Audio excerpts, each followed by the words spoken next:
Hello ವೀಕ್ಷಕರೇ, ಇವತ್ತು ನಾನು ಮಿಲ್ಕ್ ಕಲಾಕಂದ್ ಹೇಗೆ ಮಾಡೋದು ಅಂತ ತೋರಿಸ್ತೀನಿ. ತುಂಬ ಈಸಿಯಾಗಿರುತ್ತೆ. ಸ್ವೀಟ್ ಸ್ಟಾಲಲ್ಲಿ ಸಿಗೋ ಥರನೇ ತುಂಬ ಟೇಸ್ಟಿಯಾಗಿ ಮಾಡ್ಬೋದು. ಕಡಿಮೆ ಇಂಗ್ರೀಡಿಯೆಂಟ್ಸಲ್ಲಿ ಆಗುತ್ತೆ. 3 ಇಂಗ್ರೀಡಿಯೆಂಟ್ಸಲ್ಲಿ ನಾನು 1 ಲೀಟರ್ ಶುಭಮ್ ಹಾಲು ತೊಗೊಂಡಿದ್ದೀನಿ. ನಾವು ಇದಕ್ಕೆ ಕ್ಯಾಸ್ಟ್ ಐರನ್ ಪ್ಯಾನ್ ತೊಗೊಂಡಿದ್ದೀನಿ. ಸ್ಟವ್ ಆನ್ ಮಾಡಿಕೊಂಡು ಪ್ಯಾನ್ ಇಟ್ಕೊಂಡು 1 ಲೀಟರ್ ಹಾಲನ್ನು ಪ್ಯಾನ್ಗೆ ಹಾಕಬೇಕು. ನಂದಿನಿ ಆರೆಂಜ್ ಕಲರ್ ಪ್ಯಾಕ್ ಬರುತ್ತಲ್ಲ ಅದು. ಇದಕ್ಕೆ ನೀರು ಹಾಕಬಾರ್ದು, ಗಟ್ಟಿನೇ ಇರಬೇಕು.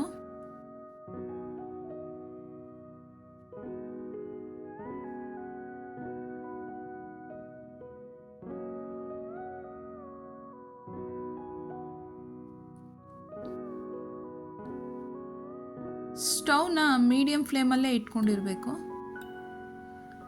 ನಾನು ಇದಕ್ಕೆ ಲೆಮನ್ ತೊಗೊಂಡಿಲ್ಲ, ಸಿಟ್ರಿಕ್ ಆ್ಯಸಿಡ್ ತೊಗೊಂಡಿದ್ದೀನಿ 1 ಸ್ಪೂನ್ ಅಷ್ಟು. ಈ ಥರ ಸಕ್ಕರೆಗಿಂತ ಸ್ವಲ್ಪ ದಪ್ಪ ಬರುತ್ತೆ. ಇದು 1 ಸ್ಪೂನ್ ಅಷ್ಟು ತೊಗೊಂಡಿದ್ದೀನಿ.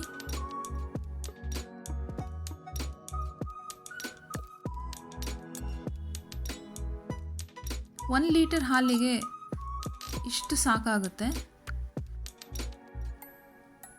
ಹಾಲು ಉಕ್ಕುತ್ತಾ ಇದ್ದ ಹಾಗೆ ಮೀಡಿಯಮ್ಮಲ್ಲಿ ಇಟ್ಕೊಂಡು ಈ ಥರ ತಿರುಗಿಸ್ಕೊತಾ ಇರಬೇಕು. ಸೈಡಲ್ಲಿ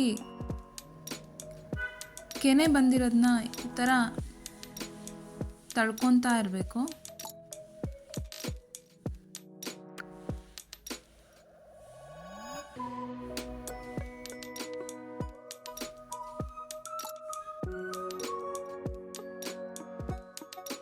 ಇದು ಕಬ್ಬಿಣ ಪ್ಯಾನಲ್ಲಿ ಮಾಡಿದ್ರೆ ಟೇಸ್ಟ್ ತುಂಬ ಚೆನ್ನಾಗಿರುತ್ತೆ, ಬೇಗನೂ ಆಗುತ್ತೆ.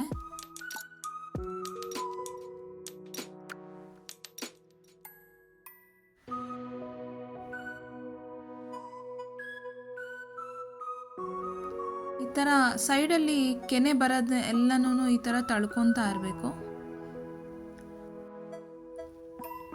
ನಾನು 100 ಗ್ರಾಮ್ ಅಷ್ಟು ಶುಗರ್ ತೊಗೊಂಡಿದ್ದೀನಿ, 100 ಗ್ರಾಮ್ ಸಕ್ಕರೆ. ಈಗ ಅರ್ಧದಷ್ಟು ಸಕ್ಕರೆನ ಹಾಕಿದ್ದೀನಿ. ಹಾಕಿ ಅದು ಕರಗೋ ತನಕ ತಿರುಗಿಸ್ತಾ ಇರಬೇಕು. ಮತ್ತೆ ಸ್ವಲ್ಪ ಹಾಕಿ ಮತ್ತೆ ತಿರುಗಿಸ್ಕೊಬೇಕು. ಇನ್ನು ಮಿಕ್ಕಿದ್ದು ಹಾಕಿ ಮತ್ತೆ ತಿರುಗಿಸ್ಕೊಬೇಕು.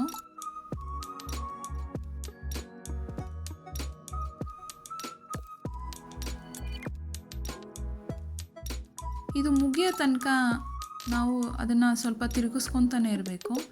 ಇವಾಗ ಒಂದು 5 ಕಾಳಷ್ಟು ನಾನು ಸಿಟ್ರಿಕ್ ಆ್ಯಸಿಡ್ ಹಾಕ್ಕೊತಿದ್ದೀನಿ. ನಾವು ಲೆಮನ್ ಜ್ಯೂಸ್ ಹಾಕೋದ್ರಿಂದ ಬೇಗ ಒಡೆದೋಗುತ್ತೆ.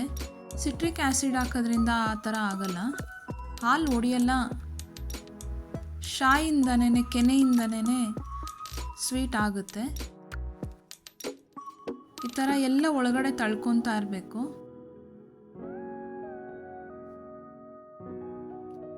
ತಳ ಹಿಡಿದೇ ಇರೋ ಥರ ಈ ಥರ ತಿರುಗಿಸ್ಕೊತಾ ಇರಬೇಕು.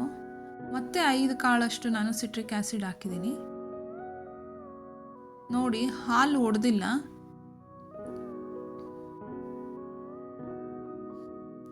ಅದು ಸಿಟ್ರಿಕ್ ಆ್ಯಸಿಡ್ ಹಾಕಿದ್ಮೇಲೆ ತಿರುಗಿಸ್ಕೊತಾ ಇರಬೇಕು.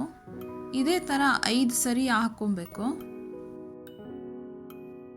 ಅಷ್ಟರಲ್ಲಿ ಪರ್ಫೆಕ್ಟಾಗಿ ಅದು ಗಟ್ಟಿ ಆಗಿಬಿಡುತ್ತೆ. ನೋಡಿ, ಗಟ್ಟಿ ಆಗ್ತಾ ಇದೆ. ಇನ್ನು 2 ಸರಿ ಹಾಕೋಷ್ಟರಲ್ಲಿ ಅದು ಫುಲ್ ಸ್ವೀಟ್ ಆಗುತ್ತೆ.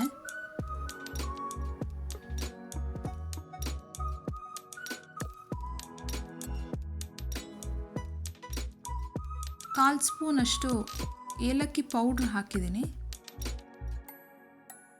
ಇದು ಆಲ್ಮೋಸ್ಟ್ ಆಗಿದೆ. ಇನ್ನೇನು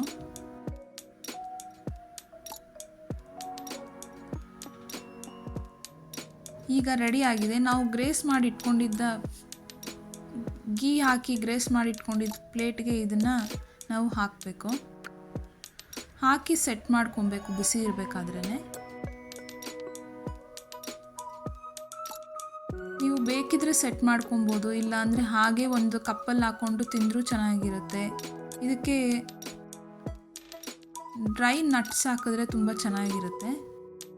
ನಾನು ಬಾದಾಮಿ ತೊಗೊಂಡಿದ್ದೀನಿ, ಸ್ವಲ್ಪ ಸ್ಲೈಸ್ ಮಾಡಿ. ಸೇಮ್ ಸ್ವೀಟ್ ಸ್ಟಾಲ್ನಲ್ಲಿ ಸಿಗೋ ಥರನೇ ಆಗುತ್ತೆ, ಪರ್ಫೆಕ್ಟಾಗಿ ಬರುತ್ತೆ.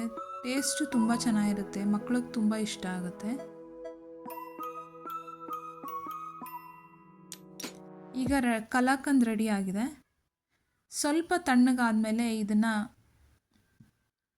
ನಾನು ಸಿಲ್ವರ್ ಶೀಟ್ನ ಡೆಕೋರೇಷನ್ಗೆ ಹಾಕಿದ್ದೀನಿ.